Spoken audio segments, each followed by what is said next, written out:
Throughout its years on screen, The Walking Dead has developed a strange relationship with its fans. The series has enjoyed one of the most rabid and passionate fan bases of anything on TV this decade. Walking Dead fans will forgive a lot, but the show has really tested those loyalties over the past few years. From fake-out moments to an over-reliance on shock value and killing off popular characters, rather than an emphasis on good storytelling, the show has often tried to treat its audience like it's a herd of walkers who'll follow the show anyway. From almost the very beginning, despite how great the show was at its peak, they've got a few things wrong, made some bad decisions, and even shown a general disregard for their audience, sticking up both middle fingers at the fans on more than one occasion. With all that in mind, I'm Will from WhatCulture.com, and this is 6 times The Walking Dead treated its fans like idiots. But before we begin, don't forget to subscribe to stay notified. Ding, ding, done. Number 6, Old Man Rick. The Walking Dead Season 8 trailer did a great job of building hype. Not only did it promise a load of action, but the ending included a shot of a visibly aged Rick that sent the internet ablaze. In the comics, the all-out war storyline is followed by a time jump of at least 2 years, but perhaps even more, with Rick looking much older.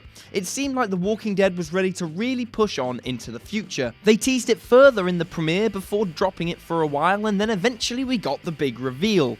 It was all a dream. This was not a future that was actually coming, but a dream of Carl's, his mind's utopian vision of what could be if Rick and Negan set aside their differences and made peace. The time jump was not only something fans were excited to see, but a chance to really freshen things up on the show as well. Instead, we got the laziest storytelling trick in the book. Number 5, Beth's Death.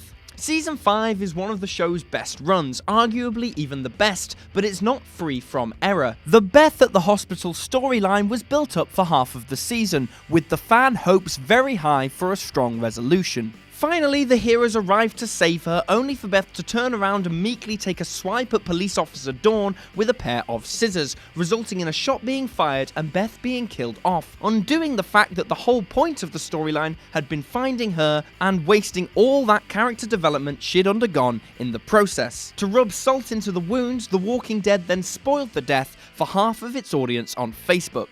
Number 4, the Glen Fakeouts. The most infamous example of The Walking Dead misleading viewers over a potential death, and the one that in hindsight is a sign of the show slipping into a seemingly irreversible decline. Glenn was a huge fan favourite when this happened, but one who was expendable, so it was feasible he had actually been killed off. Except as the episodes went on, it became implausible that they'd leave such a big character's fate up in the air for so long if he was actually dead, and increasingly the fans got more and more skeptical they'd killed him off in such a fashion. Still, they dragged it out for ages and then dragged it out some more, before eventually revealing that, although it looked as if a huge horde of walkers was tearing him apart, it was actually Nicholas's lifeless body they'd been dining on. In fact, even though it seemed as if he'd had no possible means to escape, he'd actually managed to slide underneath the dumpster and survive. And then they killed him off a few episodes later anyway. Number 3, dragging out who Negan killed. The second half of Season 6 built up to the arrival of Negan, gradually teasing his introduction and ramping up the sense of dread that came with it, until he finally stepped out of the shadows in the closing moments. His arrival was pretty much perfect, from the swagger of Jeffrey Dean Morgan to the intensity of lining Rick's group up and deciding to kill one of them off. After a game of eeny meeny miny mo, the victim was chosen and Lucille was put into action.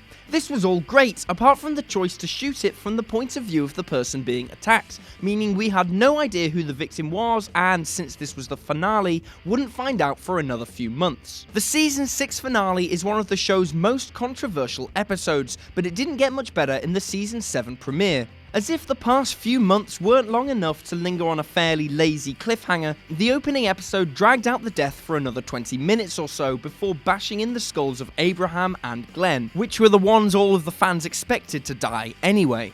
Number 2, killing Rick.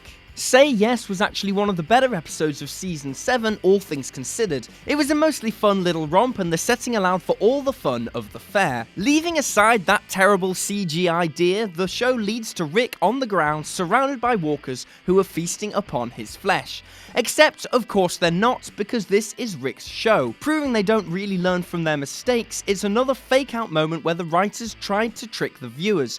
Except literally no one fell for it, and Rick's emergence from the bottom box he managed to hide in isn't some great relief, it's just an insult. Number 1. Carl's death. The Walking Dead has killed off a lot of characters for reasons wrong and right, including some major characters, but no death has been both huge and utterly stupid in the same way as the killing off of Carl Grimes was. Alongside Rick, arguably even more so, Carl was the show. Sure, as a character there were growing pains, but it was forgivable because of how intrinsic he was to the plot and other survivors. Not only was it another dragged out death that was left hanging over a mid-season break and a lean into the old shock value habit of the show, but it robs Rick of his entire purpose.